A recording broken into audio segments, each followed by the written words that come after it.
Red book పరంగా మేము వెళ్ళాలి అనుకుంటే ఈరోజు వైఎస్ఆర్సీపీ నాయకులు ఎవరు రోడ్ల మీద తిరగరండి. ఇందులోని కక్షపూరితంగా ఎన్డీఏ గవర్నమెంట్ చేయాలి అనుకుంటే వైఎస్ఆర్సీపీ నాయకులు ఎవరు కూడా బయటకు తిరగలేరు. హోమ్ మినిస్టర్ గారు, నువ్వు కాదు ఇంకా కొన్ని 100 తరాలు వచ్చినా కూడా ఈ భారత రాజ్యాంగం నీ దయాదాక్షిణ్య వల్లనో, నీ లీడర్ చంద్రబాబు నాయుడు దయాదాక్షిణ్య వల్లనో, లేకుండా ఉంటే నీ లోకేష్ దయాదాక్షిణ్య మీద నడవడం లేదు. గుర్తుపెట్టుకో, we all are empowered by this constitution of India. మాకున్నటువంటి హక్కులను నువ్వు కాలరాస్తానంటే చేతులు కట్టేసుకుని కూర్చుంటామని అనుకోవద్దు. ఒకటి గుర్తు పెట్టుకో, ఈ రోజు పోలీసులు కొంతమంది నిన్ను సహకరిస్తున్నారని చెప్పి నువ్వేమన్నా విరవీగుతున్నావేమో, రేపు నువ్వు చేసేటువంటి ప్రతి ఒక్క కార్యక్రమానికి 10 ఎక్కువ చేయాల్సినటువంటి పరిస్థితులు వస్తాయి. అవి మంచిది కాదు, మీకు మంచిది కాదు, మాకు మంచిది కాదు. ఈ రెడ్ బుక్ కాదు, ఇంకోటి కాదు.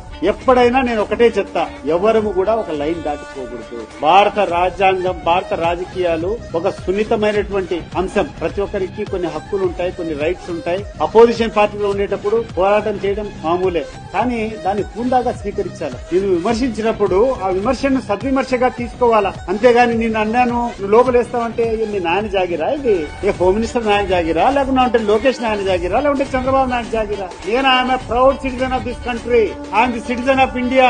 I have my own constitutional rights. This constitution will protect me.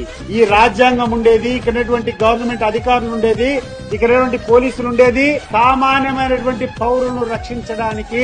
అంతే తప్పితే అధికారంలో ఉండే వాళ్లకు, వాళ్ళ యొక్క అడుగుజాడలకు, వాళ్ళు చెప్పేటువంటి తప్పులు చేయడానికి కాదు అని చెప్పి నేను గుర్తు చేస్తున్నాను.